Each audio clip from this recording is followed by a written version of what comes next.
کریں بسم اللہ جی۔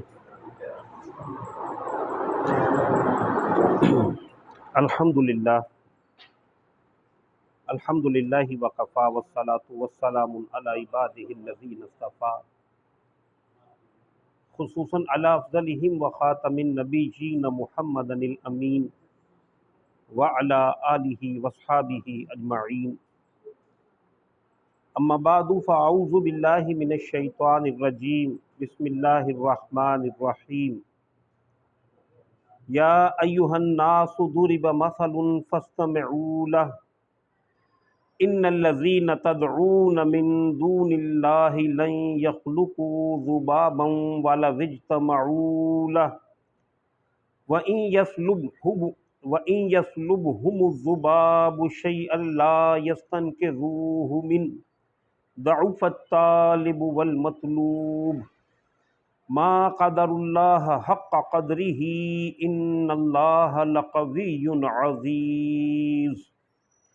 اللَّهُ يَصْطَفِي مِنَ الْمَلَائِكَةِ رُسُلًا وَمِنَ النَّاسِ إِنَّ اللَّهَ سَمِيعٌ بَصِيرٌ۔ يَعْلَمُ مَا بَيْنَ أَيْدِيهِمْ وَمَا خَلْفَهُمْ وَإِلَى اللَّهِ تُرْجَعُ الْأُمُورُ۔ يَا أَيُّهَا الَّذِينَ آمَنُوا ارْكَعُوا وَاسْجُدُوا وَاعْبُدُوا رَبَّكُمْ وَافْعَلُوا الْخَيْرَ لَعَلَّكُمْ تُفْلِحُونَ۔ وَجَاهِدُوا فِي اللَّهِ حَقَّ جِهَادِهِ هُوَ اجْتَبَاكُمْ وَمَا جَعَلَ عَلَيْكُمْ فِي الدِّينِ مِنْ حَرَجٍ مِلَّةَ أَبِيكُمْ إِبْرَاهِيمَ هُوَ سَمَّاكُمُ الْمُسْلِمِينَ مِنْ قَبْلُ وَفِي هَذَا لِيَكُونَ الرَّسُولُ شَهِيدًا عَلَيْكُمْ وَتَكُونُوا شُهَدَاءَ عَلَى النَّاسِ فَأَقِيمُوا الصَّلَاةَ وَآتُوا الزَّكَاةَ وَاعْتَصِمُوا بِاللَّهِ هُوَ مَوْلَاكُمْ فَنِعْمَ الْمَوْلَى وَنِعْمَ النَّصِيرُ۔ صدق اللہ العظیم وصدق رسولہ الکریم۔ رب اشرح لی صدری ویسر لی امری واحلل عقدۃ من لسانی یفقہوا قولی۔ اللہم ارنا الحق حقا وارزقنا اتباعہ وارنا الباطل باطلا وارزقنا اجتنابہ۔ اللہم الہمنا رشدنا وعذنا من شرور انفسنا۔ اللہم انفعنا بما علمتنا وعلمنا ما ينفعنا وزدنا علما، آمین یا رب العالمین۔ معزز سامعین کرام، آج کی یہ جو ہماری نشست ہے درس قرآن کے ذیل میں سورۃ الحج کا آخری رکوع جو 6 آیات پر مشتمل ہے، ابھی میں نے آپ کے سامنے پڑھا ہے۔ اس سے پہلے قاری صاحب نے بڑی عمدہ اس کی تلاوت بھی کی۔ انہی 6 آیات کی تشریح، توضیح و تبیین جو ہے کسی درجے میں آپ کے سامنے رکھنا مقصود ہے۔ اللہ سبحانہ و تعالیٰ صحیح بات سمجھ کر کہنے کی توفیق عطا فرمائے اور ہم سب کو اس پر عمل کرنے کی توفیق عطا فرمائے۔ سورۃ الحج، جیسے میں نے کہا، یہ مکی سورہ مبارکہ ہے، اور قرآن کریم کے اندر جو طویل مکی صورتیں ہیں ان کا ایک کمال یہ ہے، چونکہ یہ خطبات الہیہ کا ایک طرح سے مجموعہ ہے، تو ان کی ابتدائی آیات اور آخری آیات انتہائی جامع ہے۔ اسی طرح یہ رکوع بھی انتہائی جامعیت پر مشتمل ہے۔ پھر اس اعتبار سے یہ قرآن کریم کا منفرد مقام ہے کہ اس میں اللہ سبحانہ و تعالیٰ نے قرآن کریم کی دعوت کو 2 حصوں میں بیان کیا ہے۔ پہلا حصہ بالعموم پوری انسانیت کے ساتھ خطاب ہے، اور پھر دوسرا حصہ کہ انسانوں میں سے وہ لوگ کہ جنہوں نے اس دعوت حق کو جو قرآن نے پیش کی ایکسیپٹ کر لیا، ان کی پھر جو کوئی ذمہ داریاں ہیں، جو ان کے اوپر اس دعوت حق کو قبول کرنے پر کچھ لوازم سامنے آتے ہیں، ان کا تذکرہ پھر آخری 2 آیات کے اندر ہے۔ تو پہلا حصہ 4 آیات پر مشتمل اور آخری حصہ 2 آیات پر مشتمل ہے۔ اب پہلے حصے کو اگر ہم دیکھیں تو اس کی جو 4 آیات ہیں، تو قرآن کریم کی عمومی جو دعوت ہے وہ ایمانیات ثلاثہ ہے، یعنی سب سے پہلی بات تو یہی ہے کہ اللہ تعالیٰ کو مانا جائے، رسالت کو مانا جائے، آخرت کو مانا جائے۔ لہٰذا اس کے جو کوئی آخرت ہی کو نہیں مانتا جو اللہ ہی کوئی نہیں مانتا اسے پھر آگے بڑھ کر کوئی نماز، زکوٰۃ، روزے کا حکم کوئی کیوں دے گا، کیونکہ وہ تو پہلے سٹیپ سے آگے نہیں گیا۔ تو پہلا جو 4 آیات پر مشتمل حصہ ہے اس میں ایمانیات ثلاثہ کی دعوت ہے۔ پھر اس کی اور تقسیم ایک یہ بھی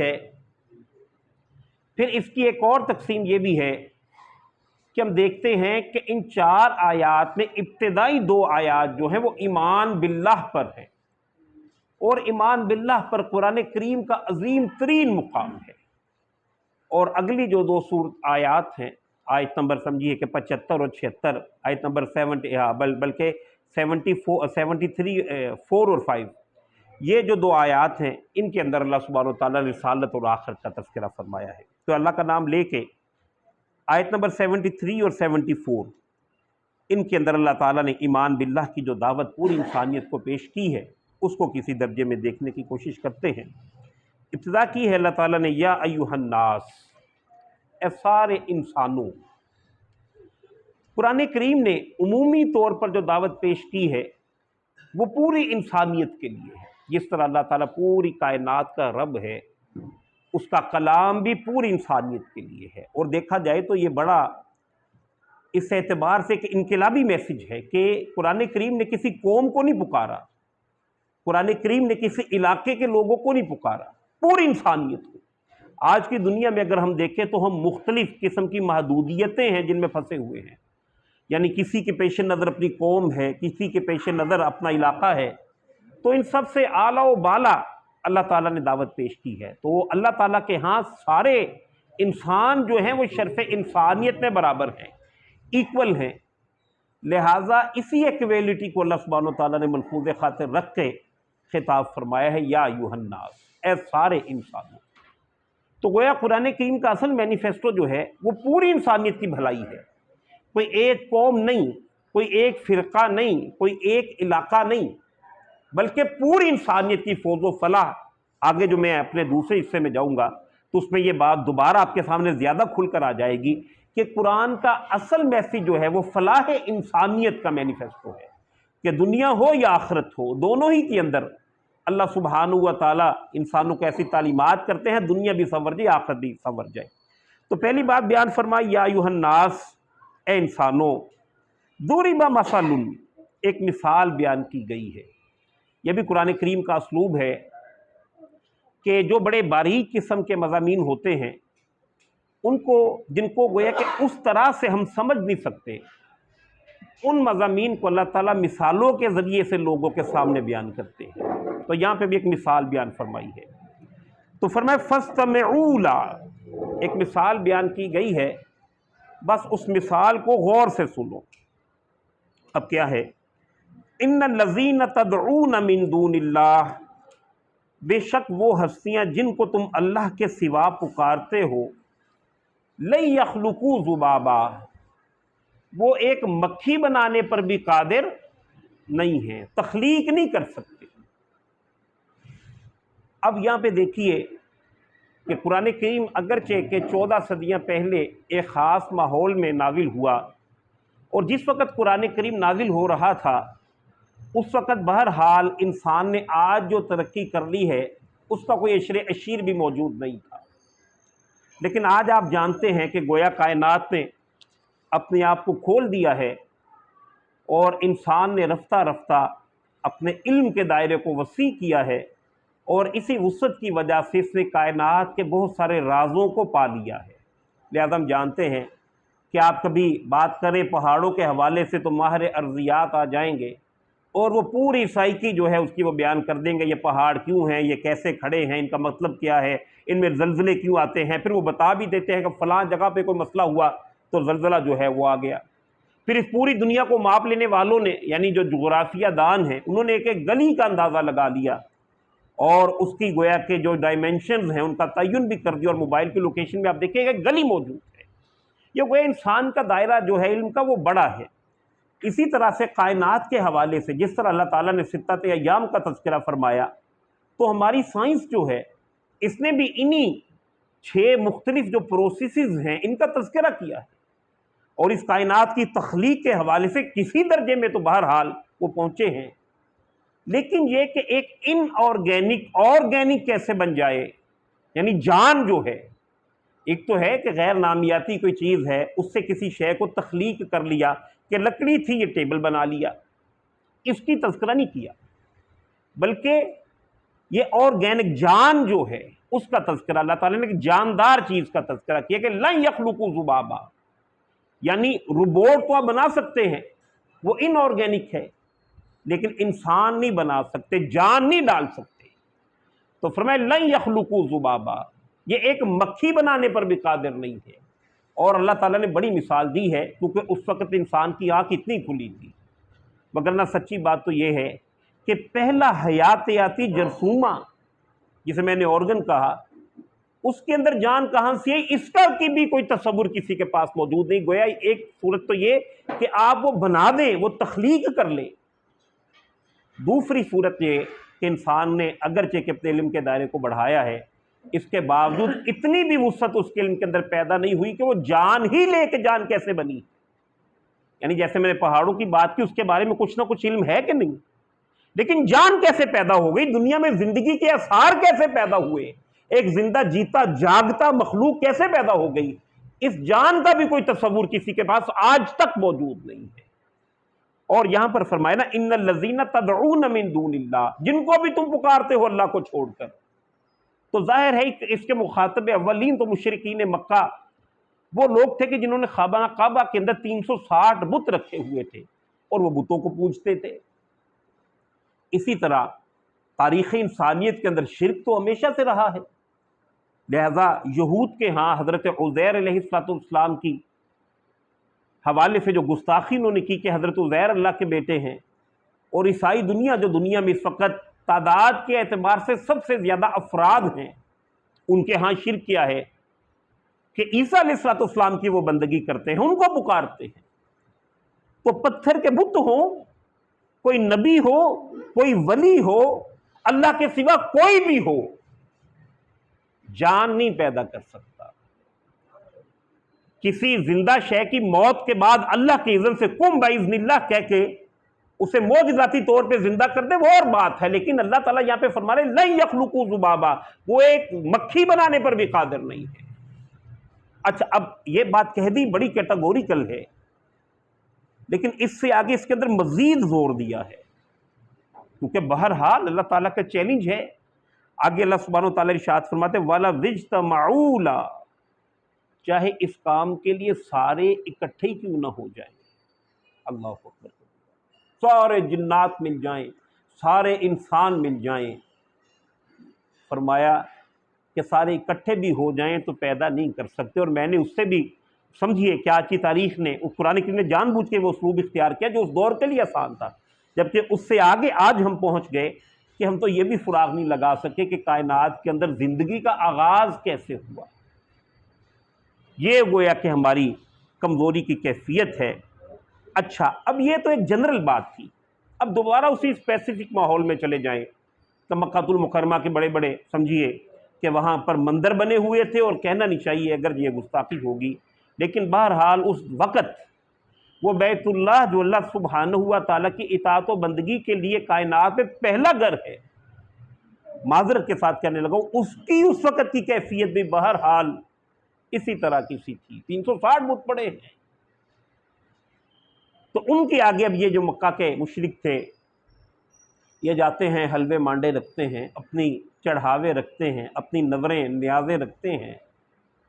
اب ظاہر آپ نے کسی بت کے سامنے جا کر دیسی گھی کا حلوہ رکھ دیا، وہ بت تو نہیں کھائے گا، لیکن جو دوسری مخلوقات ہیں، مچھر ہیں، مکھیاں ہیں، وہ تو اس میں سے اپنا حصہ لیں گی کہ نہیں؟ آپ تو چھوڑ کر آ گئے، کیڑیاں جائیں گی، وہ کھائیں گی۔ تب ان کی یعنی ان کی مزید آگے اللہ سبحانہ وتعالیٰ نے کمزوری کو ظاہر فرمایا وَإِن يَسْلُبْهُمُ الذُّبَابُ شَيْئًا لَا يَسْتَنْقِذُوهُ مِنْهُ، اور اگر مکھی ان سے کوئی شے چھین بھی لے تو اس سے وہ واپس نہیں چھڑا سکتے، یعنی پستی کی کمزوری کی انتہا ہے۔ یہ خاص طور پر ان بت پرستوں کے لیے یہ آیت ہے کہ وہ تو اس پر بھی قادر نہیں ہے کہ مکھی کو اڑا ہی سکیں۔ اور آگے فرمایا ضعف الطالب والمطلوب، اور لاچار ہے عابد بھی اور معبود بھی۔ یعنی دنیا کے اندر یہ دیکھیے اس سے بھی بڑے مسئلے حل ہوتے ہیں کہ انسان کا، ہر شخص کا کوئی نہ کوئی آئیڈیل ہوتا ہے، اسی آئیڈیل کو پانے کے لیے وہ اپنی زندگی گزارتا ہے۔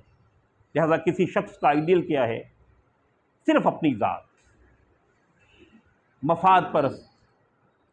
اس کی میکسیمم خواہش کیا ہے کہ میرا ایک اچھا گھر ہو، ایک گاڑی ہو، بچے بڑے اچھے LGS میں پڑھتے ہوں، بیوی بڑے اچھے کپڑے پہن کے پھرے۔ میکسیمم اس کی خواہش یہ ہے۔ اب اس کے لیے کسی کا گلا کاٹنا وہ مشکل نہیں ہوگا، کیونکہ اس کے سامنے ہے ہی صرف اپنی فیملی۔ یہ مفاد پرست آدمی ہے۔ اس سے ذرا اوپر کوئی شخص ہوگا جو قوم کا خیر خواہ ہوگا، اپنے وطن کا خیر خواہ ہوگا، اس کا معاملہ یہ ہے کہ وہ پہلے سے تو بہتر ہوگا۔ بہرحال وہ دیکھے گا کہ انفرادیت اگر میرے ملک کے لیے نقصان دہ ہے تو وہ اس انفرادیت کے اگینسٹ اپنی اجتماعیت کو کسی نہ کسی درجے میں اون کرے گا، تو یہ شخص اس سے بہتر ہے۔ لیکن اس کے ہاں بھی خرابی کیا ہوگی کہ وہ اپنی قوم کی بھلائی کے لیے دوسری اقوام کو گلا کاٹنے سے گریز نہیں کرے گا۔ اپنے جو گول ہوں گے انہیں سیٹ کرنے کے لیے، اپنی قوم کی بالادستی کے لیے وہ ہزاروں انسانوں کا خون بہاتے ہوئے بھی ڈرے گا نہیں۔ ابھی نازی کا جو فلسفہ ہے اور جو ان کا نظریہ ہے، اس کے تحت ہٹلر نے 60 لاکھ یہودی قتل کر دیے۔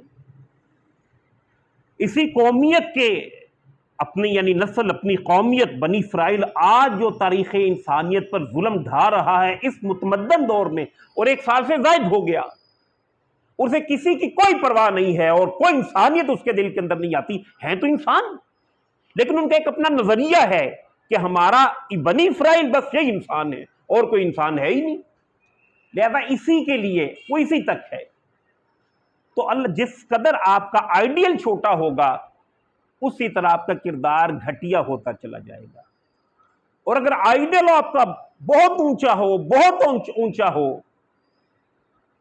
تو پھر آپ کے کردار کے اندر بھی وسعت پیدا ہو جائے گی۔ تاریخ انسانی میں سب سے اونچا کردار جو لے کر آئے ہیں وہ رسول اللہ ہیں صلی اللہ علیہ وسلم۔ دعوت کون سی پیش کی؟ یا ایھا الناس اعبدوا ربکم، پوری انسانیت کی فوز و فلاح۔ اگر یہ تصور ہوگا تو آپ کسی بھی انسان کا گلا نہیں کاٹ سکیں گے، آپ ظلم و بربریت جو ہے وہ برپا نہیں کر سکیں گے۔ آپ کے نزدیک انسانیت کی ایک اہمیت ہے، اگر وہ دائرہ اسلام کے اندر نہیں بھی آئے، انسان تو ہے، ذمہ تو رہے گا۔ اور تاریخی انسانیت اس بات پہ شاہد ہے کہ جب کبھی اسلام کا غلبہ تھا، ایک تو وہ خلافت راشدہ کا آئیڈیل دور، اس کی میں بات نہیں کرتا، اس سے نیچے آ جائیں جسے ملوکیت کا دور کہا جاتا ہے، اس میں بھی مسلمانوں کے ہاں ذمیوں کا بڑا لحاظ رکھا گیا ہے اور تاریخ اس پہ شاہد ہے۔ اور پھر جو جنگیں ہوئی ہیں، صلیبی جنگیں، اس میں جب جب گورا اور جب جب انگریز نے غلبہ حاصل کیا، اس وقت انسانوں کا سرعام قتل جو ہے اس کی تعداد کر لیں، اور جب مسلمانوں نے ان صلیبی جنگوں کے اندر فتوحات حاصل کی تو مسلمانوں نے کتنا ظلم ڈھایا وہ بھی تاریخ کے دائرے پہ گویا کہ پوری طرح سے موجود ہے۔ تو آئیڈیل انسان کا جتنا بلند ہوگا اتنا ہی انسان کا کردار بلند تر ہوتا جائے گا۔ جیسے اللہ سبحانہ وتعالیٰ نے سورہ البقرہ کے اندر یہ بات کو واضح فرمایا، وَمِنَ النَّاسِ مَن يَتَّخِذُ دُونِ اللَّهِ أَندَادًا يُحِبُّونَهُمْ كَحُبِّ اللَّهِ، اور لوگوں میں سے ایسے بھی ہیں کہ جو اللہ سبحانہ و تعالیٰ کے مد مقابل ٹھہرا لیتے ہیں اور پھر ان سے ایسی محبت کرتے ہیں کہ جیسی اللہ سے کرنی چاہیے تھی۔ مطلب وہ مثالیں میں نے دے دی، اپنی ذات، اپنی فیملی ہے، اپنی قوم ہے، اپنا ملک ہے، اپنی وطن ہے پورا کا پورا، جبکہ مومن کے لیے فرمایا والذین آمنوا اشد حبا للہ، جو ایمان والے ہیں وہ شدید تر ہیں اللہ کی محبت۔ ابھی حال ہی میں ایک بات میرے ایک بھائی سے ہو رہی تھی، وہ برطانیہ میں ہوتے ہیں، تو اس معاشرے کی کچھ اچھائیاں بیان کر رہے تھے، میں اس معاشرے کی کچھ برائیاں بیان کر رہا تھا، حالانکہ ادھر بھی برائیاں ہیں ادھر بھی اچھائیاں ہیں، ایسا نہیں ہے، لیکن بات کر رہے تھے تو انہوں نے کہا یار یہ اچھا نہیں ہے کہ ہم جس پرستی ان کے ہاں عام ہے اس کی وجہ سے ان کی نسل ہی پیدا نہیں ہوگی، اور جب ان کی نسل ہی پیدا نہیں ہوگی تو خود بخود وہ مر جائیں گے اور ہم وہاں پہ جا کے غالب آ جائیں گے۔ تو میں نے کہا یہ کوئی اسلامی نظریہ نہیں ہے۔ یعنی ہم اگر اسلام کے غلبے کی بات کرتے ہیں تو وہ اس لیے نہیں کرتے کہ آج اسرائیل غالب ہے، وہ ہمیں مار رہا ہے، کل ہم غالب آ جائے تو ہم ان کو ماریں. یہ پیش نظر نہیں ہے. پیش نظر ہے اللہ کا دین غالب ہو جائے، پوری انسانیت کے لیے امن ہو جائے، کوئی کسی کا حق نہ مار سکے، کوئی طبقہ کسی دوسرے طبقے کا استحصال نہ کر سکے. پیش نظر تو یہ ہے، اور یہی جو اعتدال والی فکر ہے یہی ہونی چاہیے. لہذا اللہ سبحانہ و تعالیٰ نے فرمایا کہ ضعف الطالب والمطلوب، اور اس کے ذیل میں یہ بھی بات آ گئی کہ انسان کو اپنا نسب العین اونچا رکھنا چاہیے، آئیڈیل اونچا رکھنا چاہیے. اب آیت نمبر 74 ہے، اور یہ بھی ایمان باللہ پہ قرآن کریم کی بڑی اہم تر آیت ہے. فرمائے ما قدر اللہ حق قدرہ، اور انہوں نے اللہ سبحانہ و تعالیٰ کی قدر نہیں جانی جیسا کہ اس کی قدر کا حق تھا. اب یہ ایک طرح سے محسوس ہوتا ہے کہ جیسے گلہ ہے اللہ تعالیٰ کا انسانوں پر، یعنی انسان نے جیسے جیسے اپنے علوم کے اندر اضافہ کیا ہے تو علم کا اصل مقصد کیا ہے؟ علم وسیلہ ہے معرفت الہی کا، اور اگر سارے علوم حاصل کر کے بھی معرفت الہی حاصل نہ ہوئی تو پھر کچھ حاصل نہیں ہوا.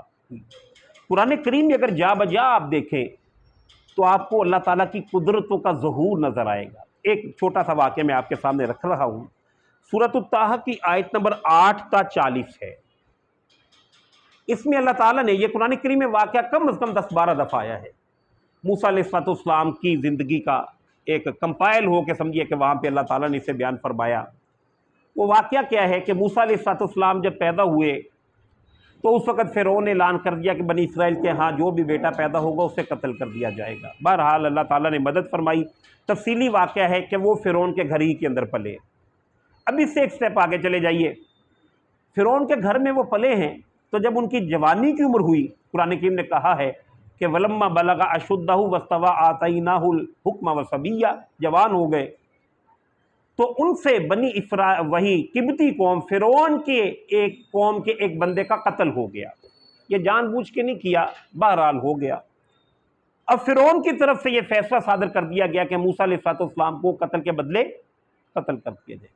اب وہاں سے مصر سے بھاگے ہیں مدین، اور مدین میں 10 برس گزارے. وہیں پہ آپ کی حضرت صفورہ سے شادی بھی ہوئی، وہیں پہ آپ کے یہاں ایک بیٹا بھی پیدا ہوا. 10 برس کے بعد واپس آ رہے ہیں تو اللہ تعالیٰ نے کوہ طور کے مطلب آ رہے تھے واپس، تو راستے میں وادی مقدس طویٰ کے اندر جناب موسیٰ علیہ السلام کو بلا لیا. طویل خطاب ہے. موسیٰ علیہ السلام سے کہا کہ ہم آپ کو چن رہے ہیں نبوت کے لیے، رسالت کے لیے. موسیٰ علیہ السلام نے ساری باتیں سنی، پھر کہا کہ اللہ میں اس قابل نہیں ہوں، میرے اندر کمزوری ہے، میرے ساتھ میرے معاون کے طور پہ جناب ہارون کو بھی شامل کر دے.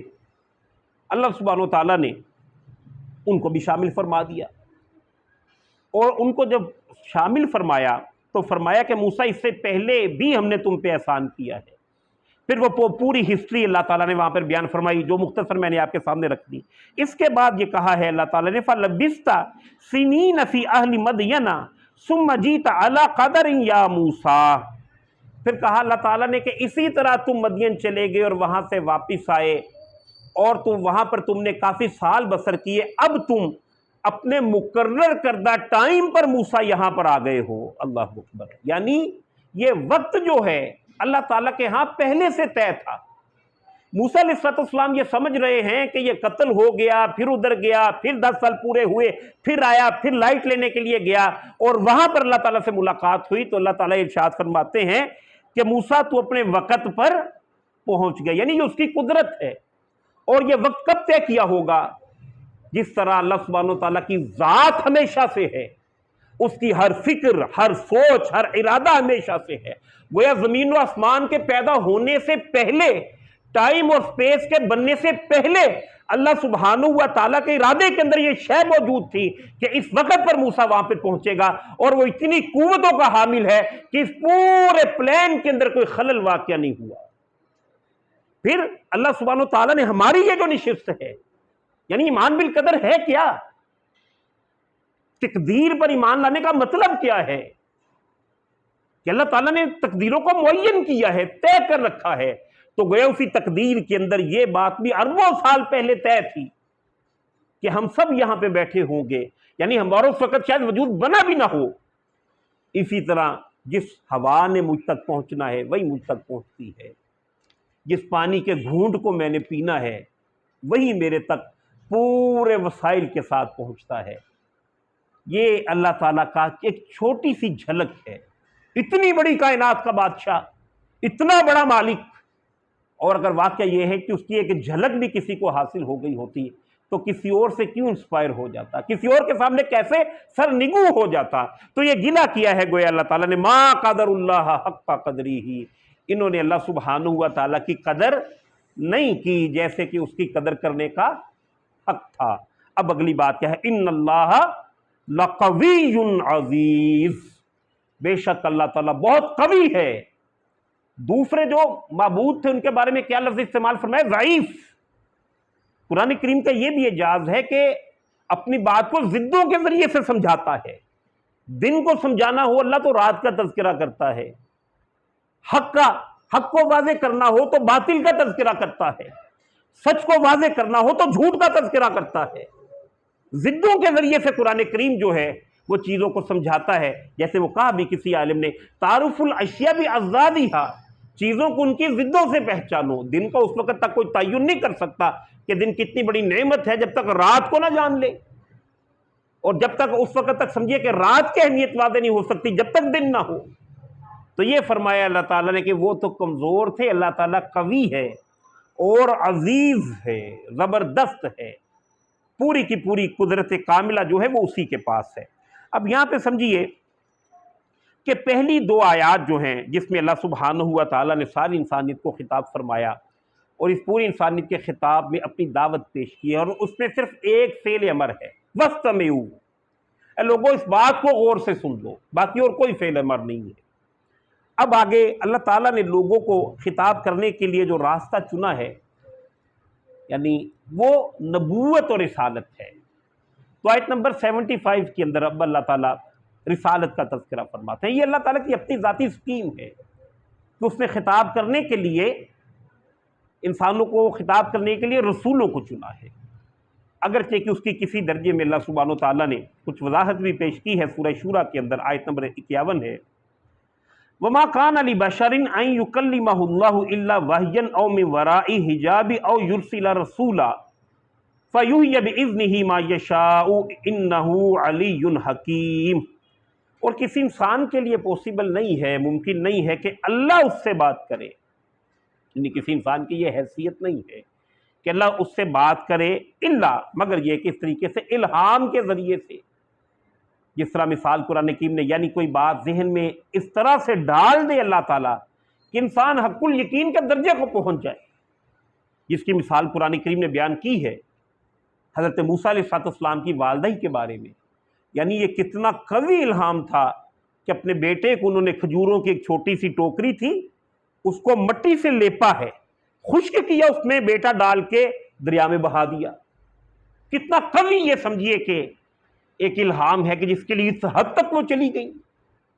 تو ایک صورت تو یہ ہے۔ دوسری صورت اللہ سبحانہ و تعالیٰ یہاں پہ بیان فرماتے ہیں کہ پردے کے پیچھے سے، جس طرح کے جناب موسیٰ علیہ السلام کے ساتھ وہ طویل مخاطبت جو ہے 40 دن چلتی رہی، جس پر ایک موقع پر انہوں نے کہا بھی رب ارنی انظر الیک، کہ اللہ تعالیٰ میں تجھے دیکھنا چاہتا ہوں۔ تو دوسری صورت یہ ہے، اور تیسری صورت یہ بھی کہ یا کوئی فرشتہ بھیج دے، یعنی وحی کے ذریعے سے، فرشتے کے ذریعے سے اللہ تعالیٰ اپنا میسج لوگوں تک پہنچا دے۔ یہ سمجھیے کہ اللہ سبحانہ و تعالیٰ کی اپنی ایک سکیم ہے، اور اس میں وہ، جیسے اللہ تعالیٰ نے 5واں پارہ جب شروع ہوتا ہے تو کہا واللہ یحکم ما یرید، اللہ حکم دیتا ہے جیسے چاہتا ہے، یعنی اس میں وضاحت اللہ تعالیٰ کو زیادہ دینے کی ضرورت نہیں ہے، یہ اس کی ڈیوائن سکیم ہے۔ اگرچہ کہ جیسے جیسے انسان کے اندر معرفت بڑھتی چلی جاتی، پتہ چلتا ہے کہ اللہ نے جو چنا تھا وہ میری پلاننگ سے بڑا ہی بہتر تھا۔ اور اسی ذیل میں جو بڑا امتحان ہے وہ غیب پر ایمان لانا ہے، اس کے لیے پورا اہتمام اللہ تعالیٰ نے کر رکھا ہے۔ ایک سوال ہے، اگر مثال کے طور پر غیب پہ ایمان ہمارا نہ ہوتا اور آپ یہاں پر 100 روپیہ کسی فقیر کو دیتے اور آپ وہاں پہ اپنے اکاؤنٹ میں دیکھ لیتے، جس طرح آپ کو آج میسیجز آ جاتے ہیں کہ آپ کے اکاؤنٹ میں 7,000 آ گیا، تو کیا یہ 100 روپیہ دینا کوئی کمال تھا؟ آپ نے نماز پڑھی، باہر نکلتے ہی آپ کو 50,000 روپے کسی نے دے دیے، تو یہ نماز پڑھنا کوئی کمال تھا؟ کوئی کمال نہیں تھا۔ کمال ہی یہ ہے کہ غیب میں رہتے ہوئے اس خالق کائنات کی قدر و قیمت کا اندازہ لگا کے انسان اپنے آپ کو اس کے سامنے پیش کرتے، کمال ہی یہ ہے۔ وگرنہ تو ہر شخص جو ہے وہ پیسے دے کے وہاں سے اے ٹی ایم سے نکالتا رہتا، سب کچھ دینے کے لیے تیار ہوتا۔ کمال ہی یہ ہے کہ غیب میں رہنے کے باوجود اپنے آپ کو اللہ تعالیٰ پیش کرتے، اللہ تعالیٰ کے حضور انسان اپنے آپ کو پیش کرے۔ تو اب اللہ تعالیٰ نے یہاں پر سمجھیے کہ نبوت کا تذکرہ فرمایا ہے۔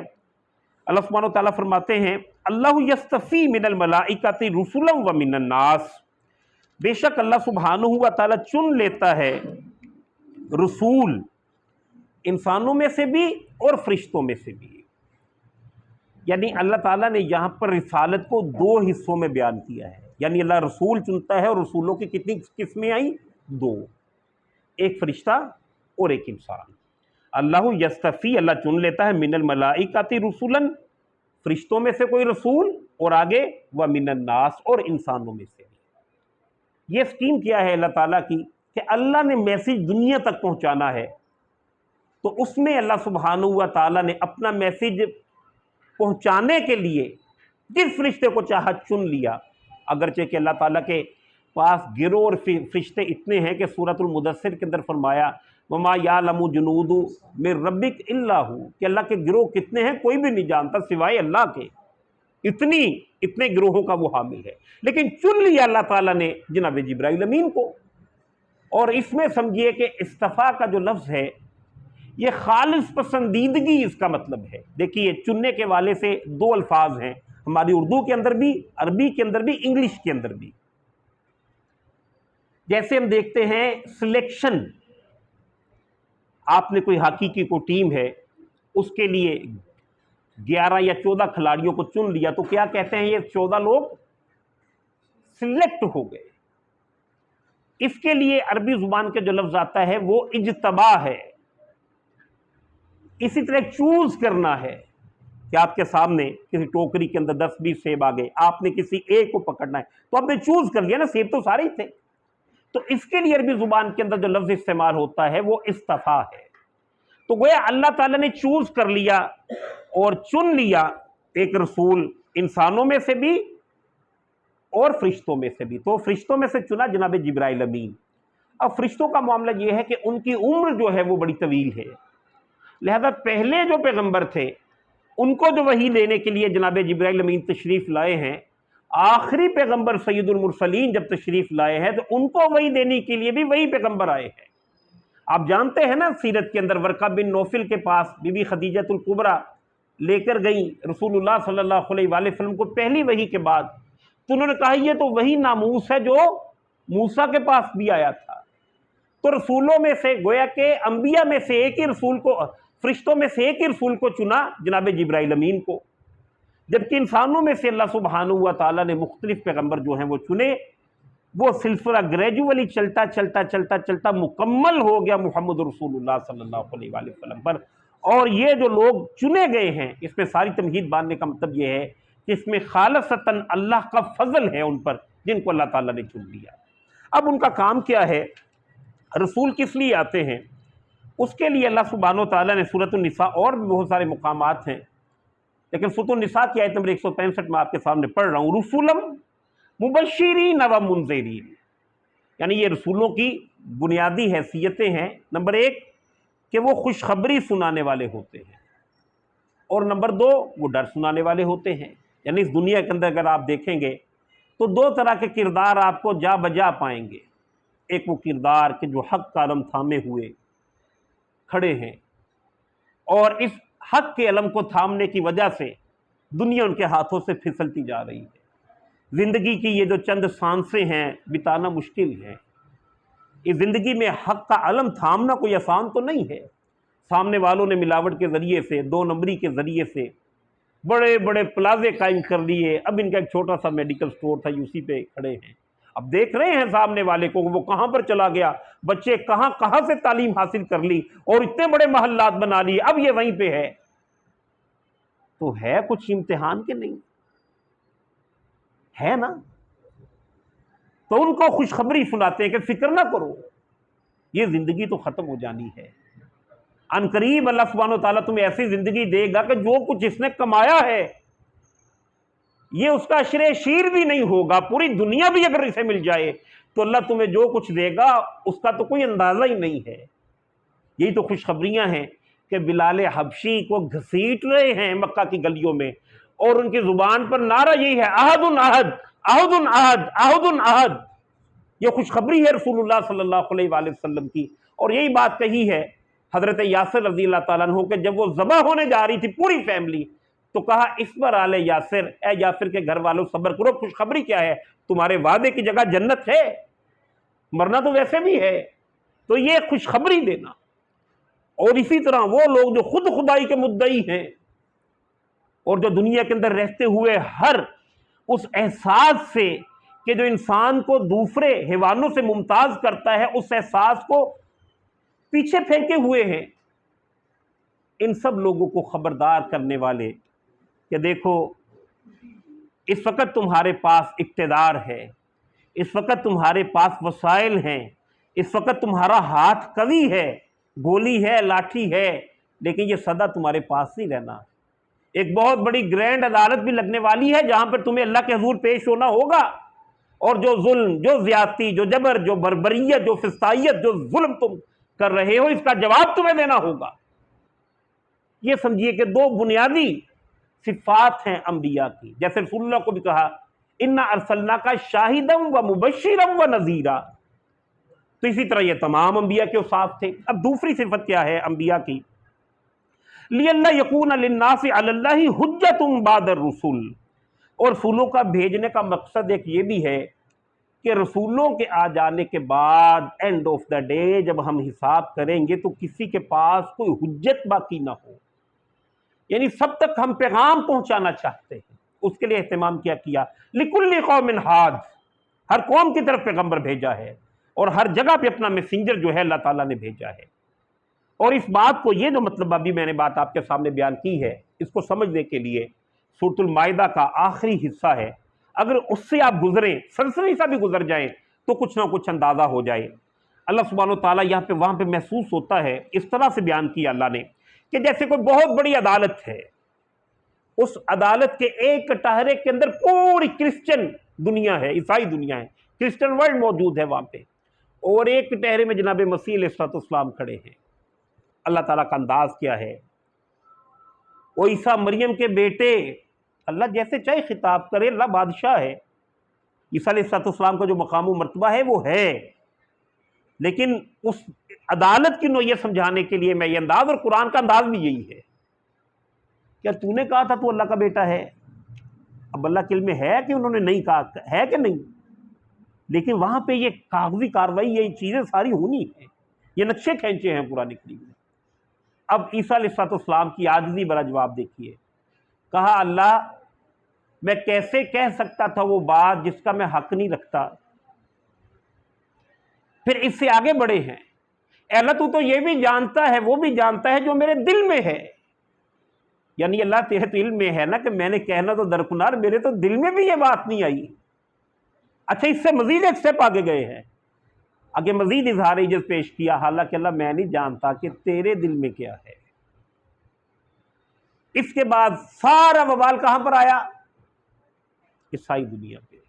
اس کا امکان نہیں ہے، سمجھانے کے لیے کہہ رہا ہوں، اگر بالفرض محال یہ بات ادھر چلی جاتی عیسیٰ علیہ السلام کی طرف، ہو نہیں سکتا، سمجھانے کے لیے کہہ رہا ہوں، تو سارا وبال کس پہ آنا تھا؟ ساری مصیبت کس پہ آنی تھی؟ تو یہ بات یہاں پہ بیان فرمائی لِأَلَّا يَكُونَ لِلنَّاسِ عَلَى اللَّهِ حُجَّةٌ بَعْدَ الرُّسُلِ، کہ یہ میرے رسول آ جانے کے بعد لوگوں کے پاس کوئی حجت باقی نہ رہے، جیسے اللہ تعالیٰ نے سورہ قیامہ کے دن کہا ہے، سورہ قیامہ کے اندر بیان فرمایا کہ اس روز انسان کہے گا اَيْنَ الْمَفَرُ، کیا کہیں ہے کوئی بھاگ جانے کی جگہ؟ کہے گا کَلَّا لَا وَزَرَ إِلَىٰ رَبِّكَ يَوْمَئِذٍ الْمُسْتَقَرُّ، آج کہیں پہ کوئی بھاگنے کی جگہ نہیں ہے، آج تو تمہیں اپنے رب کے حضور پیش ہونا ہے، اور وہیں پہ تمہارا سارا کا سارا معاملہ جو ہے وہ طے پانا ہے۔ تو یہ سمجھیے کہ رسولوں کے بنیادی مقصد ہیں، اسی کے لیے اللہ سبحانہ تعالیٰ نے رسالت کا تذکرہ فرمایا۔ اب آ جائیے آیت نمبر 77 پر، یعنی ہماری ایمانیات کی تین بڑی بڑی جہتیں ہیں، ایمان باللہ، ایمان بالرسالت اور ایمان بالآخرہ. تو ایمان باللہ پہ بات ہوگی، ایمان بالرسالت پہ ہوگی. اب آ جائیے ایمان بالآخرہ. اس پر اللہ سبحانہ و تعالیٰ کے ارشاد فرماتے ہیں یعلم ما بین ایدیہم وما خلفہم وإلی اللہ ترجع الامور. اور وہ اللہ سبحانہ و تعالیٰ جس نے وہ قیامت قائم کرنی ہے، وہ جانتا ہے جو ان کے سامنے ہے اور جو ان کے پیچھے ہے. یعنی ایک تو وہ نقشہ میں نے آپ کے سامنے رسالت والا بیان کیا، وہ حجت پوری کرنے کے لیے ہے، وگرنہ اللہ سبحانہ و تعالیٰ کا اپنے علم کی یہ کیفیت ہے کہ وہ ہر کسی کے ہر امر کو جانتا ہے. اور یہ چیزیں آج زیادہ واضح ہو گئی ہیں کہ وہ کہیں پہ کوئی دفتر جو ہے وہ دفتر بن بھی رہا ہے، وہ ڈائری کہیں پہ لکھی جا بھی رہی ہے. اللہ تعالیٰ نے بیان فرمایا نا کہ اس روز انسان چیخیں گے ما لہذا الکتاب لا یغادر صغیرۃ ولا کبیرۃ الا احصاها، کہ یہ کیسی کتاب ہے کہ اس نے نہ تمہاری کوئی چھوٹی بات چھوڑی ہے نہ بڑی بات چھوڑی، سب کچھ لکھ ڈالا. اور اسی طرح سے اللہ تعالیٰ نے قرآن کریم میں یہ بات ارشاد فرمائی ہے کہ تم یہ گناہ کر کے بھول گئے جبکہ اللہ کو یاد رہا، اللہ نے اسے رقم کر لیا. اب اس ہستی کے سامنے پیش ہونا ہے اس روز. دیکھیے دنیا کے اندر ہم دیکھیں تو دو طرح کے قانون ہیں. ایک فزیکل لا ہے، طبی قانون. وہ کیا ہے کہ آپ نے غلطی سے زہر کھا لیا، اثر کرے گا کہ نہیں؟ غلطی سے کھایا ہے، بھولے سے کھا لیا، اجوائن لینی تھی کہیں پہ کو زہر تھا وہ کھا لیا، اثر ہوگا کہ نہیں؟ حالانکہ آپ نے جان بوجھ کے نہیں کھایا، لیکن چونکہ وہ ایک طبی قوانین کا یہاں پہ اطلاق ہے، آپ چاہیں یا نہ چاہیں اس کا اثر ہوگا. لیکن اسی طرح آپ ڈھیروں حرام مال کھا گئے. آپ کوئی بیوہ تھی، زبردستی دھونس کے ذریعے سے اس کی پوری جائیداد اپنے نام کروا گئے. آپ 2 نمبری کے ذریعے سے ہزاروں لوگوں کا استحصال کرتے رہے.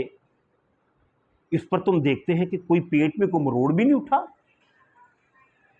اس پر تو یہ لوگ کے جو سب سے بڑے بڑے ڈاکو ہیں وہ سب سے زیادہ ویل سیٹل نظر آئے.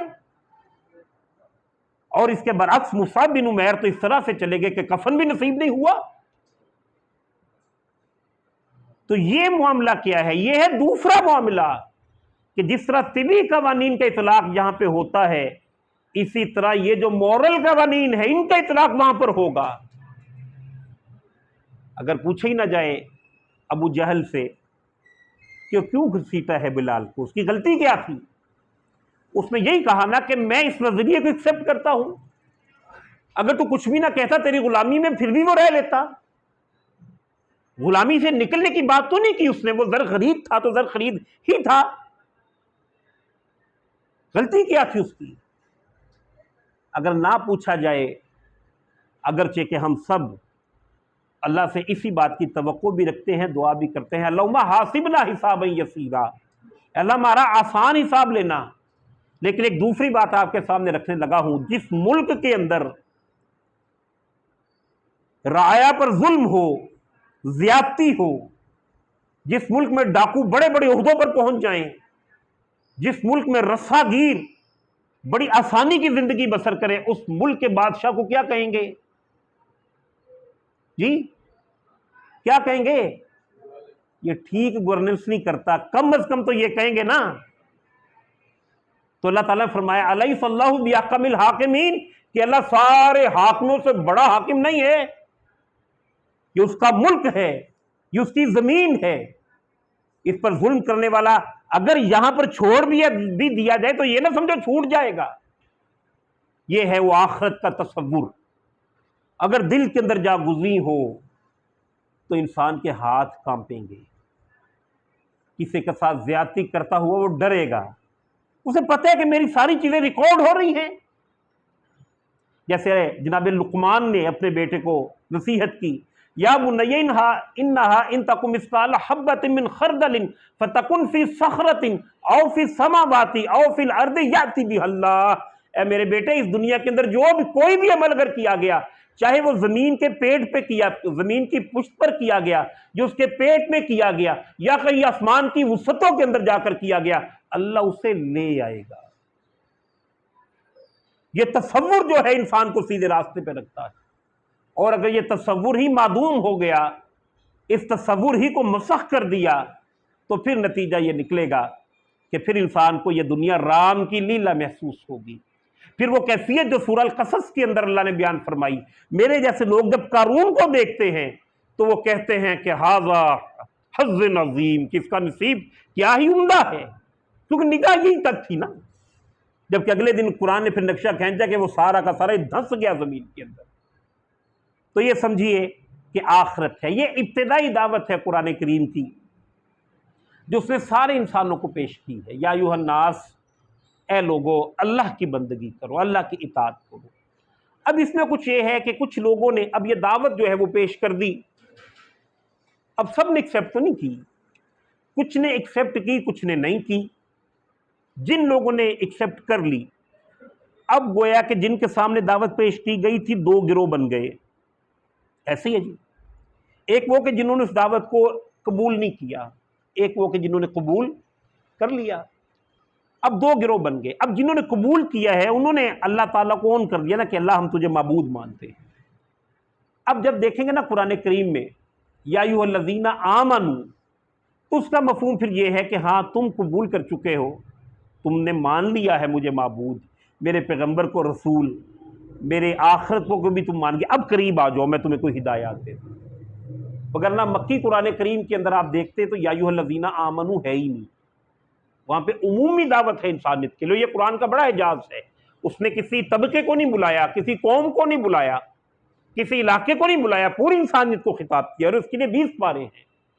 اور یہ یا ایھا الذین آمنوا کا انداز آپ کو ملے گا مدنی قرآن میں، کیونکہ اس وقت جا کر آپ دیکھتے ہیں کہ رسول اللہ صلی اللہ علیہ وآلہ وسلم ایک ریاست بنا رہے ہیں، اور قرآن صرف عقیدے کی دعوت تو نہیں پیش کرتا۔ اب جب ریاست بنا رہے ہیں تو معیشت بنانی ہے، تو اس کے لیے یا ایھا الذین آمنوا کہہ کے سمجھایا جا رہا ہے اس طرح سے کر لو۔ کوئی معاشرت درست کرنی ہے، اس کے لیے احکامات آگئے سورہ نور کے اندر، سورہ احزاب کے اندر۔ معیشت کو بہتر کرنا ہے، اس کے حوالے سے اصول آگے۔ کوئی سیاسی سسٹم بنانا ہے، سورۃ النساء کے اندر وہ بھی قوانین جو ہے اللہ نے بیان کر دیے۔ تو یا ایھا الذین آمنوا یہ آپ کو اور مجھ کو اللہ بلاتا ہے، کیونکہ ہم بھی الحمدللہ مسلمان ہیں، جو باتیں تینوں پیش کی گئی ہیں اس سے پہلے ان کو ماننے والے ہیں۔ اب اللہ مجھے بلا رہا ہے، آپ کو بلا رہا ہے، پہلے بھی ہم کو بلایا تھا لیکن پوری انسانیت کے ساتھ۔ اب علیحدہ سے ہم ہو گئے اور علیحدہ سے اللہ سبحانہ وتعالیٰ بلواتے ہیں، اور ان دو آیات کے اندر اللہ سبحانہ وتعالیٰ نے اب ہمیں کچھ ذمہ داریاں ادا کرنے کا حکم فرمایا ہے، اب ان کو سن لیجئے۔ اس کا آغاز ہی کہاں سے ہوتا ہے؟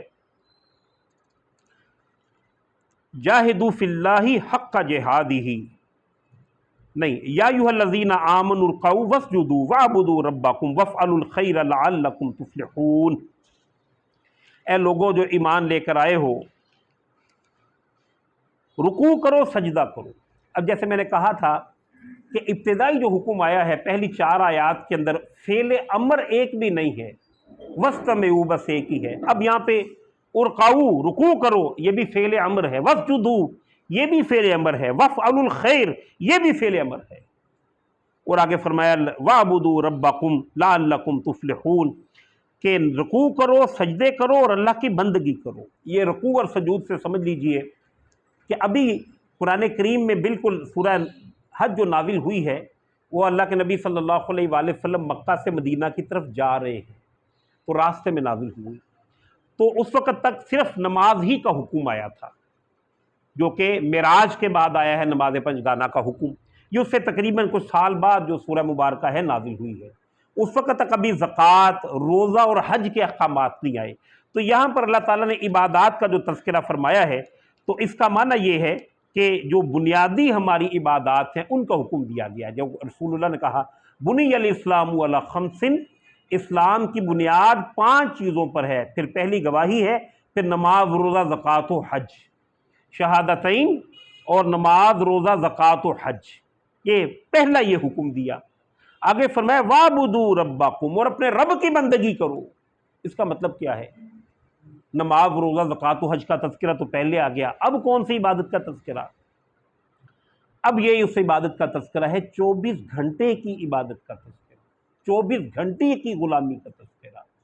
یہ وہ تذکرہ ہے کہ جب آپ بزنس پہ ہیں تب بھی آپ اللہ کے بندے ہیں، جب آپ گھر کے اندر بیوی بچوں کے ساتھ ہیں تب بھی اللہ کے بندے ہیں، والدین کے ساتھ بھی معاملہ کر رہے ہیں، بھائیوں کے ساتھ، بھتیجیوں کے ساتھ، بھتیجوں کے ساتھ، تب بھی اللہ کے بندے ہیں، سوسائٹی میں ہیں، معاشرے میں ہیں، تب بھی اللہ کے بندے ہیں۔ پھر اسی طرح تم نے مل جل کے کوئی کولیکٹیو کوئی سسٹم ڈیولپ کیا ہے اپنی معیشت کے لیے، معاشرت کے لیے، سیاست کے لیے، یہاں پر بھی اللہ ہی کے بندے ہو، اور یہاں پر بھی اللہ کی دی ہوئی ہدایات یا ایھا الذین آمنوا کے ذیل میں جو آئی ہے اسی کے تحت سارے معاملات کو تم طے کر رہے ہو۔ تو کہا وَاعْبُدُوا رَبَّکُمْ، تو کرو عبادت اپنے رب کی، اگر نہیں کرتے تو پھر وہ ڈاکٹر صاحب سنایا کرتے تھے بار بار افتؤمنون ببعض الکتاب وتکفرون ببعض، کہ تم کچھ کو مان لو کچھ کو نہ مانو، تو اس طرح کی اطاعت اللہ سبحانہ وتعالیٰ کو قبول نہیں ہے۔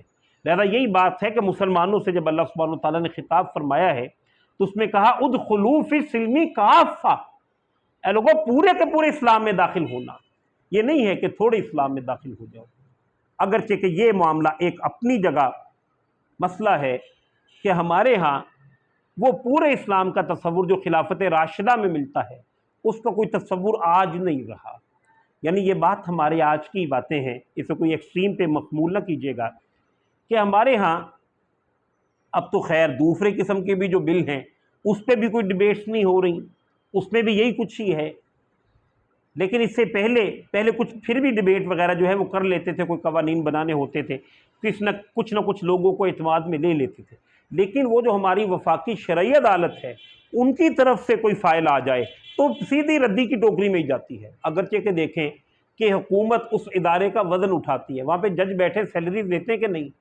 ادارے کے اس بلڈنگ کے ایکسپنس ہیں کہ نہیں، لیکن وہ صرف ایک لالی پاپ دے رکھا ہے ان مولویوں کو جو کہتے ہیں کہ اسلام ایک پوری زندگی کے لیے ہدایت فراہم کرتا ہے، لہٰذا آپ کے پارلیمنٹ کے اندر ان چیزوں کی بھی ضرورت ہے۔ وہ نے کہا آپ بنا کر سفارشات لکھتے چلے جائیے، آپ لکھتے چلے جائیں گے، ہم دفاتر بناتے چلے جائیں گے، تو یہ بات ہوگی کہ ہم نے لکھ لیا، جیسے ابھی ہمارے ہاں یہ جو ایک ترمیم پاس ہوئی اور اس کے اندر یہ بات ہوئی کہ 28 تک سود جو ہے وہ ختم ہو جائے گا، تو ہمارے امیر تنظیم شجاع الدین شیخ صاحب کا بیان آیا اس پہ، انہوں نے کہا کہ بھائی یہ تو 1973 کے آئین میں بھی لکھا ہوا ہے، تو یہ آپ نے کون سی اتنی کو اچیومنٹ حاصل کر لی، اور اس کے پس منظر میں جو کچھ آپ کر گئے اور جو کچھ ظلم آپ کر گئے وہ اپنی جگہ پہ موجود ہے۔ تو یہ معاملہ وَاعْبُدُوا رَبَّکُمْ، انسان اللہ کا بندہ ہو ہر جگہ، کہ یا ایھا الناس کونوا قوامین للہ شہداء بالقسط، اے لوگوں جو ایمان لائے ہو اللہ کے لیے انصاف کے گواہ بن کر کھڑے ہو جاؤ۔ انصاف کا گواہ کیا ہے؟ کوئی آپ کی بات کو ایکسیپٹ کرے یا نہ کرے، آپ صحیح بات کریں، اور اس میں قرآن نے کتنی ایکسٹریم شو کی ہے بتاؤں؟ سورہ نساء کے اندر فرمایا چاہے یہ حق کی بات آپ کے والدین کے اگینسٹ جاتی ہو، اس سے اونچا کوئی تصور نہیں ہو سکتا دنیا میں، یعنی وہ قرآن کے جو کہتا ہے کہ اف تک نہ کہو، ادب کی یہ کیفیت، اور دوسری طرف یہ کہ حق کے معاملے میں نہیں کج ہونا، حق کے معاملے میں صحیح بات کرنی ہے، کونوا قوامین للہ شہداء بالقسط، اللہ کے لیے انصاف کے گواہ بن کر کھڑے ہو جاؤ، معاشرے کے اندر حق بات کہو، اگرچہ کہ اس کے اندر لیول دے دیے، مسلمان پہ رحم فرمایا اللہ نے، فرمایا کہ 3 لیول بیان فرما دیے کہ جو کوئی دیکھے برائی کو زباحات سے روک دو، نہیں قوت پاتے تو زبان سے، زبان کی بھی نہیں دل کے اندر تو برے کو برا جان لو، یہ بھی تمہیں کم سے کم بخشوا دے گا۔ تو یہ ہے وَاعْبُدُوا رَبَّکُمْ، اللہ کی بندگی کرو، ہما وقت ہما جہت اللہ کے بندے بنو، اللہ کے بندے۔ آگے پھر فرمایا وَافْعَلُوا الْخَيْرَ لَعَلَّكُمْ تُفْلِحُونَ، اور بھلائی کی اور خیر کے کام کرو تاکہ تم فلاح پا جاؤ، اور اس سے مراد تمام کے تمام علماء نے ویلفیئر کا جو تصور ہے وہ لیا ہے، یعنی آپ جانتے ہیں کہ کتنا بھی صحیح معاشرہ کیوں نہ ہو، کتنے صحیح اصولوں پر کیوں نہ ہو، طبقاتی تقسیم رہے گی۔ آج جو طبقاتی تقسیم ہے، یعنی دنیا کے پورے ایسر چند فیصد لوگ، 2-4% لوگوں کے پاس، یہ تو ظلم ہے، لیکن کتنا بھی آئیڈیل دور آ جائے کچھ نہ کچھ طبقاتی تقسیم جو ہے وہ رہے گی۔ وہ ضرور رہے گی۔ اس میں پھر معیشت کے معاملے میں، معیشت کی دوڑ میں جو لوگ پیچھے رہ گئے، جو آگے چلے گئے، ان کو قرآن نے کہا ہے کہ تم آگے چلے گئے ہو، اسے یہ نہ سمجھو اپنی دوڑ سے آگے گئے ہو، اللہ کا فضل ہے تم سے۔ قرآن نے جب بھی رزق اضافے کی بات کی، فضل کا تذکرہ کیا، اور فضل کہتے ہیں اضافی شے کو۔ ایک ہے آپ کا اجر، اجرت، اور ایک ہے فضل۔ اجر وہ ہے کہ جو آپ کا حق ہے، فضل جو اللہ کا انعام ہے۔ اور یہ جو رزق کی تقسیم ہے، اللہ نے اس کو ہمیشہ فضل ہی کہا ہے۔ تو کہا یہ جو فضل تم پہ ہی کیا گیا ہے، اس میں سے جو پیچھے رہ گئے ہیں ان پہ تم بھی فضل کرو۔ جیسے کبھی موسیٰ علیہ السلام نے کہا تھا قارون کو، احسن کما احسن اللہ، لوگوں پر احسان کرو جیسے اللہ نے تم پہ احسان کیا ہے۔ تو یہ ہے وفعل الخیر، بھلائی کے، نیکی کے، خیر کے کام کرو۔ اور یہ بھلائی کے اور نیکی کے اور خیر کے کام میں اللہ کے نبی فرماتے ہیں خیر الناس من ینفع الناس، لوگوں میں سے بہتر وہ ہے جو لوگوں کے لیے بہتر ہے۔ اور اسی میں جا کر آگے وہ حدیث مبارکہ کہ جس میں رسول اللہ صلی اللہ علیہ وآلہ وسلم نے بیان فرمایا، اللہ یوں بیان فرمائیں گے روز حشر، کسی شخص کے پاس جائیں گے اور کہیں گے، سب نے سنی ہے یہ حدیث مبارکہ، کیا میرے بندے تیرے پاس میں اس حال میں آیا تھا کہ میرے تن پہ کپڑے نہیں تھے، تو نے نہیں دیے۔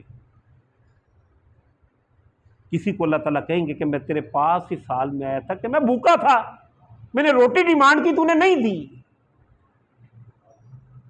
اب کون آیا ہوگا؟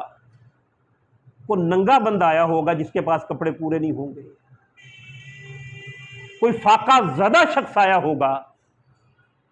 اللہ کہتے ہیں میں آیا تھا، اس سے بڑھ کر کوئی تصور ہو سکتا ہے ویلفیئر کا؟ میں آیا تھا،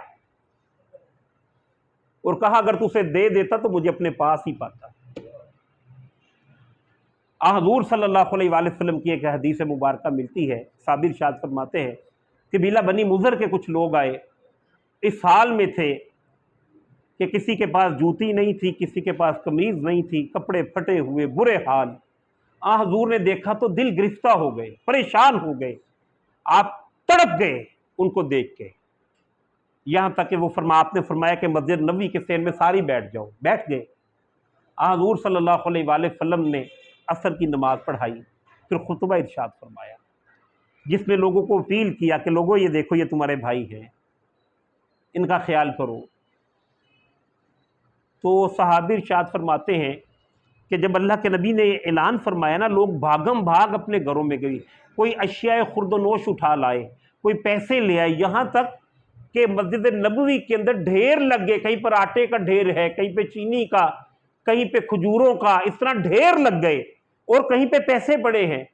تو صحابی فرماتے اللہ کے نبی نے جب وہ دیکھا نا تو اتنے خوش ہوئے کہ وہ کہتے آپ کا چہرہ اتنا چمکا، اتنا جگمگایا کہ میں محسوس ہو کہ جیسے آپ کی گالوں پر کسی نے سرخ انار کے رس کو پھینک دیا ہو، اتنے سرخ ہو گئے، اتنے خوش ہوتے ہیں رسول اللہ صلی اللہ علیہ وآلہ وسلم اگر ان کے امت کے مساکین کا لحاظ کیا جائے۔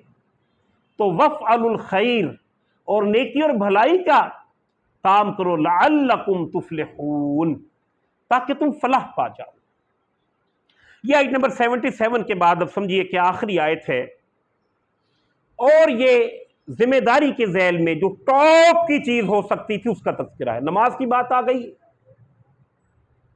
عبادات کا تذکرہ آ گیا، ویلفیئر کا تصور آ گیا، پھر اس کے بعد اس سے آگے ایک ویلفیئر ریاست کا تذکرہ، یعنی انفرادی حیثیت میں آپ حضرات جانتے ہیں کہ جتنا مرضی ویلفیئر کا کام کر لیں، پورے ملک کے مساکین کی کمپنسیشن نہیں ہو سکتی۔ کیا ہو سکتی ہے؟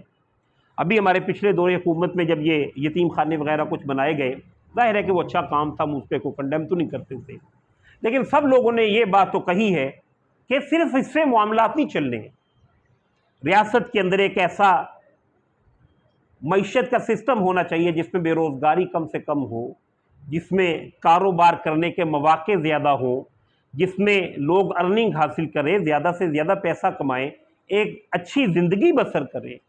اس کو قرآن نے بڑا عمر کیا ہے، یعنی ہم دیکھیں سورہ المزمل میں ابتدائی حکم کیا ہوا، یا ایھا المزمل قم اللیل الا قلیلا، رات کو کھڑے رہا کرے۔ اس کے 1 سال کے بعد، بلکہ شاید 10 سال کے بعد جو آیات نازل ہوئی، دوسرا رکوع ایک آیت پہ ہے سورہ مزمل کا، اس میں کہا کہ جتنا آسانی سے قرآن پڑھا جا سکتا ہے پڑھ لیجئے، کیونکہ کچھ لوگ وہ بھی ہیں کہ جو دن کو مزدوری کرتے ہیں، کچھ لوگ وہ بھی ہیں، آپ کے ساتھ بہت سارے لوگ تہجد پڑھتے ہیں، کیونکہ سورہ بنی اسرائیل ابھی نہیں آئی تھی، اس نے تو طے کر دیا نا رسول اللہ صلی اللہ علیہ وآلہ وسلم کے لیے کہ تہجد آپ ہی کے لیے ہے، اس سے پہلے سب لوگ پڑھ رہے تھے، تو کہا کہ کچھ لوگ مزدوری کرتے ہیں، کاروبار کرتے ہیں، تو قرآن کو ذرا، وہ کچھ جہاد بھی کرتے ہیں، کم پڑھا کریں تاکہ یہ بھی کم کریں۔ اس پر علماء نے کلام کیا کہ یہ اپنے بزنس کی ایکٹیویٹیز کرنی، اس کو بڑھانا، اللہ نے اسے اتنا اہم تر سمجھا ہے کہ رات کے قیام کو کچھ قلیل کر دیا ہے۔ یہ کوئی مال کمانا حلال ذرائع سے کوئی بری شے تھوڑے ہی ہے، اسی سے ملکی معیشت بہتر ہوتی ہے، اسی سے وفول الخیر کا معاملہ ہوگا، اسی سے معاشرے کے اندر نعمتوں کی ریل پیل ہوگی، تو اس کو بھی آن کیا ہے۔ لہٰذا ایک سٹیٹ ایسی بنائی جائے کہ جو ویلفیئر سٹیٹ ہو، جو طبقاتی تقسیم کو کم سے کم کرے، جس میں ایسا ایک سسٹم ہو ویلفیئر کا کہ جس میں آپ اور میں کسی کی ہیلپ نہ کریں، خود سٹیٹ کر رہی ہو، اور اس کی بنیادی ضروریات یعنی اس کی تعلیم ہے، علاج معالجہ ہے، روٹی ہے، کپڑا ہے، مکان ہے، یہ بنیادی چیزیں سٹیٹ پوری کر رہی ہو، اس کے لیے ٹیکسز بھی دیے، زکوٰۃ اور عشر کے ٹیکسز بھی دے دیے، پھر اسی کے ساتھ آگے مزید ارشاد فرما دیا کہ اگر حکومت محسوس کرے تو اس سے زیادہ بھی لے سکتی ہے۔ تو اب اس کی بات کی ہے اس آخری آیت کے اندر، اور اس کے لیے پہلے الفاظ کیا ہیں؟ وَجَاهِدُوا فِي اللَّهِ حَقَّ جِهَادِهِ۔ اور اے مسلمانوں، اب اللہ کے راستے میں جہاد کرو۔ کتنا جہاد؟ کتنا؟ حق جہاد ہی، اتنا جہاد کرو کہ اس کا حق ادا کرو۔ اللہ اکبر، اتنی کوشش کرو، اتنا اپنے آپ کو لگاؤ۔ اب وہ بات آ گئی، جیسے میں نے کہا تھا یا ایھا الناس، اور میں نے کہا دوبارہ یہ بات کروں گا، اب یہ جہاد کس کے لیے کرنا ہے؟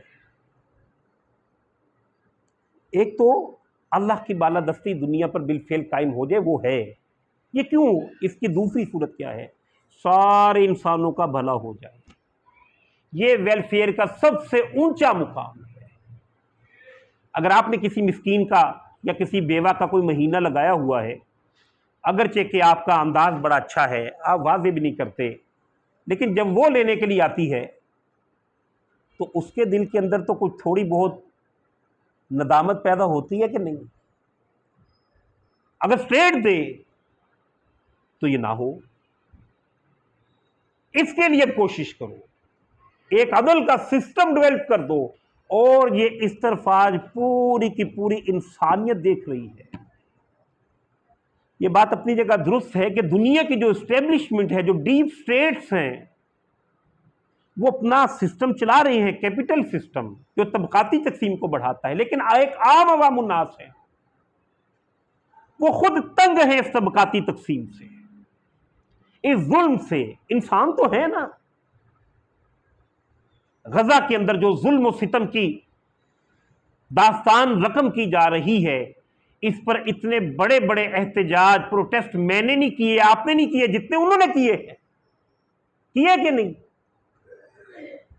انہیں پتہ ہے کہ یہ غلط ہے، گلٹ ہے، بری شے ہے۔ اگر کہیں پہ واقعتاً ایک حقیقی اسلامی ملک جس میں میرٹ ہو، جس میں ایکویلٹی ہو، جس میں عدل ہو، اگر کہیں پہ آپ وہ واقعتاً کہیں پہ وہ نافذ کر دے، پوری دنیا خود بخود آج مسلمان ہو جائے۔ لہذا اس کے لیے کہا جاہدوا فی اللہ حق جہادہ، کوشش کرو۔ پنجابی میں ہمارے والد صاحب تھے، جب ہم کام ان کے ساتھ کرتے تھے تو کچھ آرڈر آ جاتے تھے، میں ویلڈنگ کا کام کرتا ہوں، تو جب کوئی آرڈر آ جانے نا، دن رات کام کرنا، تو انہوں نے کہنا کہ بھئی ان لنگوٹا کس لو، تو یہ معنی ہے اس کا پنجابی میں، لنگوٹا کس لو، کام کرنا ہے۔ وَجَاهِدُوا فِي اللَّهِ حَقَّ جِهَادِهِ، جہاد کرو اللہ کے راستے میں، کوشش کرو اللہ کے راستے میں، کتنی کہ اس کا حق ادا کر دو، جیسا صحابہ نے کی ہے۔ پتہ ہی نہیں میہ ان کی قبریں کدھر ہیں، مسجد نبوی کی نمازوں کو چھوڑ کر گئے ہیں، پھر جہاد، قتال اور کون کون سی واقعات کا تذکرہ فرمائے۔ اچھا، اگلی بات یہ ہے هُوَ اجْتَبَاكُمْ، ہم کیوں جہاد کریں جی؟ وہی بات، ہم لنگوٹا کیوں کسیں؟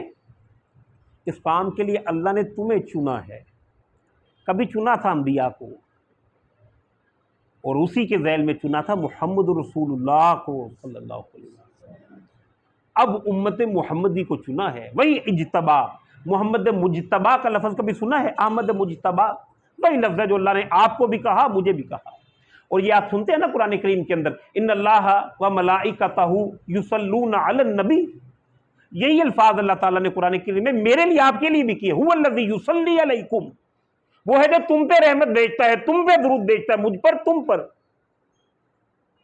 یعنی یہ کتنا اعزاز ہے، کہاں پر جا کر کھڑا کر دیا، وہ جو کہا تھا کہ کتھے میں رلی کتھے تیری ثنا۔ یعنی کبھی یہ ہوتا تھا کہ اس ڈیوائن سکیم کے اندر ایک چین تھی خود باری تعالیٰ جس کی طرف سے میسیج آیا، نمبر دو دوسری چین پہ جناب جبرائیل امین نیچے آیا نا، اس سے نیچے آیا پیغمبر، اور اس سے اسی چین کے ساتھ اب آپ کو اور مجھ کو لنک کر دیا، وہ اجتباکم، اس نے تمہیں چن لیا۔ یا جیسے کہا کنتم خیر امۃ اخرجت للناس تأمرون بالمعروف وتنہون عن المنکر وتؤمنون باللہ، تو فرمایا کہ هو اجتباکم۔ اس کے بعد فرمایا وما جعل علیکم فی الدین من حرج، اب جو دین تمہیں عطا کیا گیا ہے اس دین میں بھی تمہارے لیے کوئی تنگی نہیں رکھی، یعنی انتہائی نیچرل اور فطری قوانین عطا کیے ہیں۔ اس دین کے اندر کوئی رہبانیت نہیں ہے کہ ساری ساری زندگی شادیاں نہ کرے، چار چار کر لو، بزنس کی بات میں ابھی کر گیا، نعمتوں کی ریل پیل کی بات میں ابھی کر گیا، سہولیات ساری حاصل کرو، اویل کرو انہیں، تنگی نہیں ہے اس میں، کسی خاص پاپائیت نہیں ہے، تھیوکریسی نہیں ہے کہ کسی خاص طبقے کی حکومت ہو اور وہی ساری کی ساری پریولیجز جو ہے وہ حاصل کرتا رہے، نہیں، اللہ تعالیٰ نے دین کے معاملے میں تمہارے اندر کوئی تنگی نہیں رکھی۔ آگے فرمایا ملت ابیکم ابراہیم، اور یہ راستہ ہے تمہارے جد ابراہیم علیہ السلام کا، یعنی ابراہیم علیہ السلام کا دین ہے۔ آپ سب حضرات کے علم میں ہے کہ دین ہمیشہ سے ایک ہی رہا ہے، آدم علیہ السلام سے لے کر ہم تک، سب تک جو دین ہے وہ ایک ہی رہا ہے، اللہ کی بندگی و اطاعت، شریعتوں کے اندر فرق رہا۔ اب خاص طور پر جناب ابراہیم علیہ السلام کا تذکرہ کیوں فرمایا؟ یہ وہ شخصیت ہیں کہ انسانوں کی ایک بڑی تعداد کا ان پہ کنسنسس ہے۔ عیسائی اپنے آپ کو کس کے ساتھ لنک کرتے ہیں؟ ابراہیم علیہ السلام۔ یہودی کہاں پر لنک کرتے ہیں؟ حضرت اسحاق۔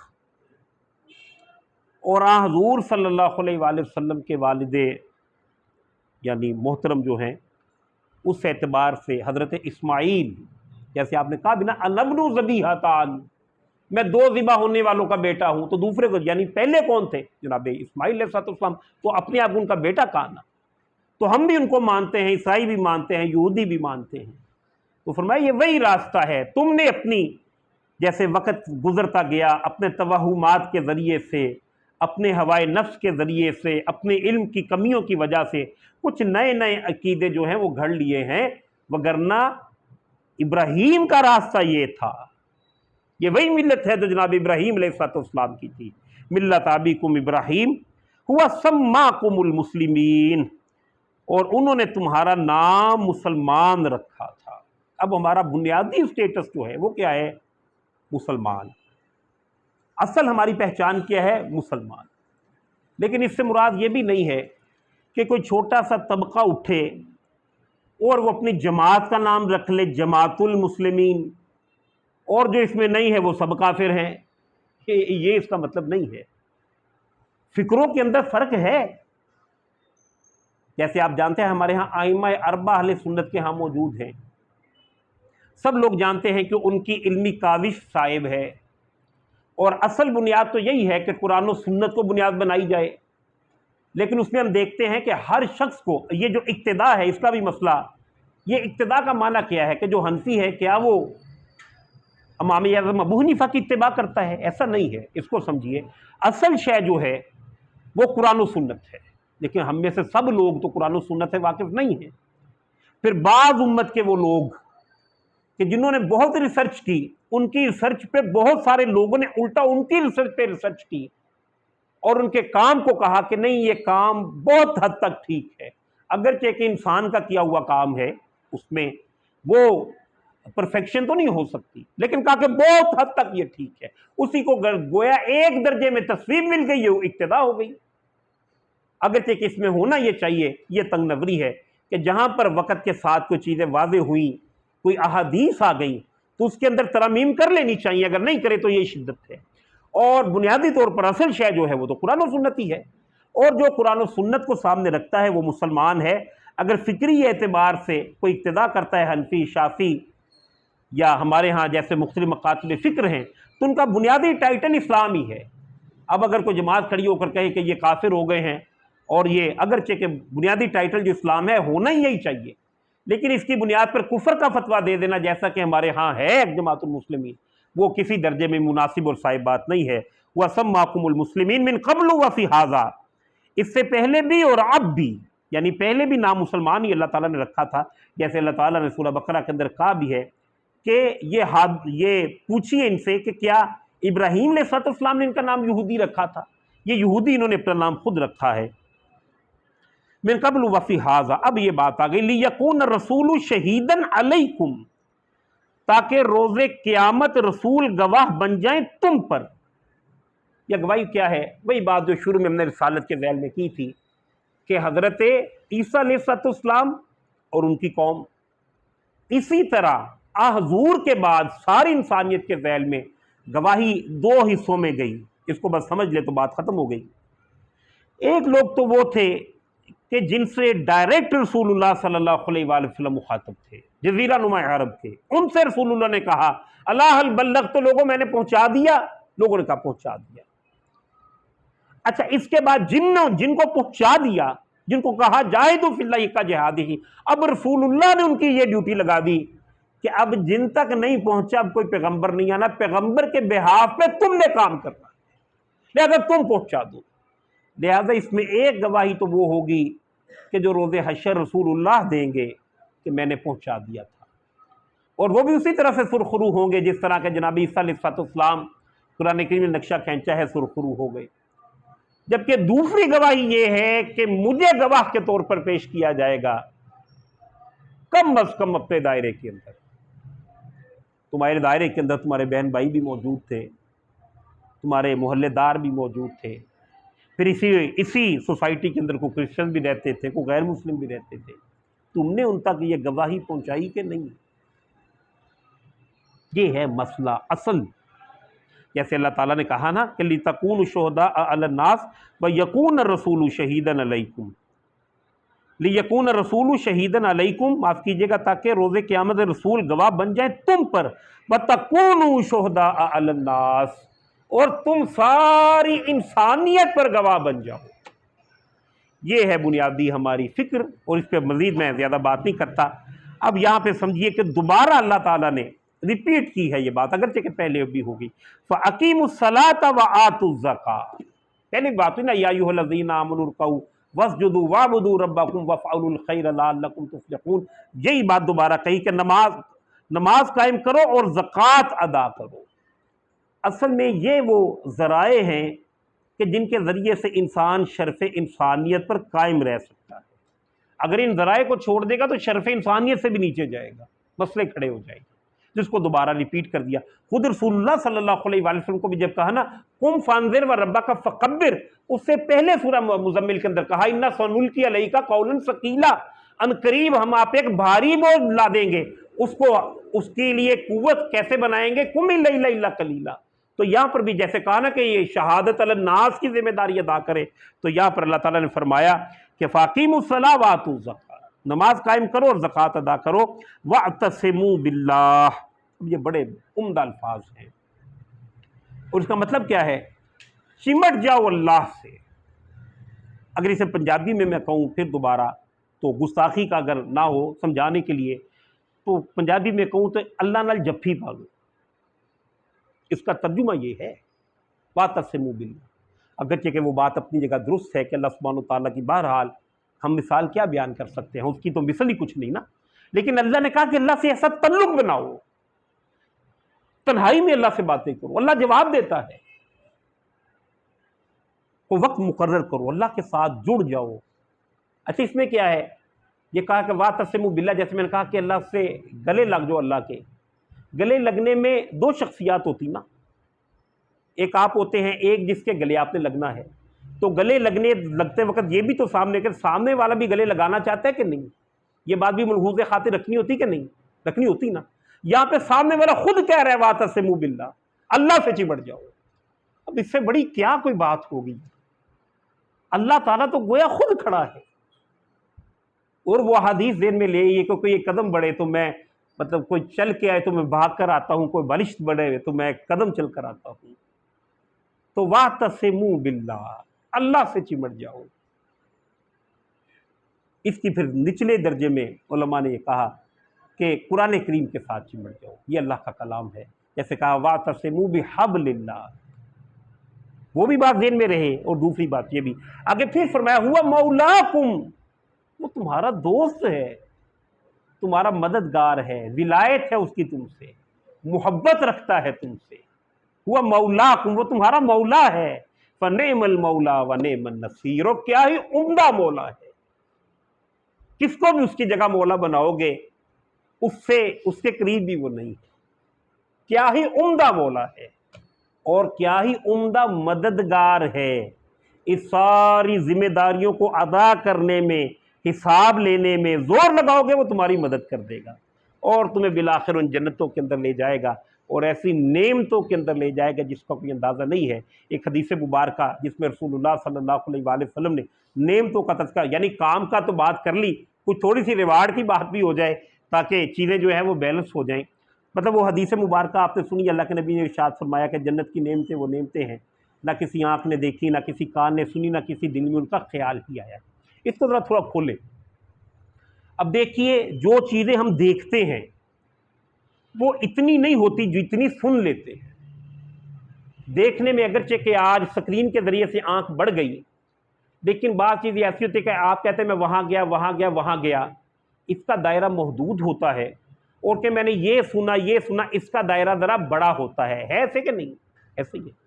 اچھا سننا اور چھوڑنا، اس کو مطلب سننا اور دیکھنا اس کو چھوڑیں۔ ایک تیسری جگہ ہے خیالوں کی جنت، یعنی یہ جو کہنا نہ کسی دل میں اس کا خیال ہی آیا ہے، آپ لیٹ گئے کہیں اور خیالوں میں چلے گئے، خیالی جنت میں ذہن میں لے آئے۔ آپ سوچ لیں کہ یہ پوری کائنات سونے کی بن جائے، میں اکیلا اس کا بادشاہ ہوں، اس میں بڑی حسین حسین خواتین ہوں جو میرے نکاح میں ہوں، اس میں بڑی نعمتیں ہوں، یعنی جو سوچ سکتے ہیں سوچ لیں۔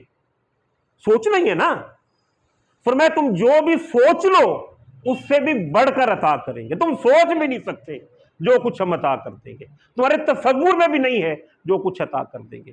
پھر بھی کوئی شخص اس کے لیے زندگی نہ لگائے، جیسے کہا فَلْيَتَنَافَسِ الْمُتَنَافِسُونَ، دوڑ لگانے والوں کو چاہیے کہ ادھر کو دوڑیں۔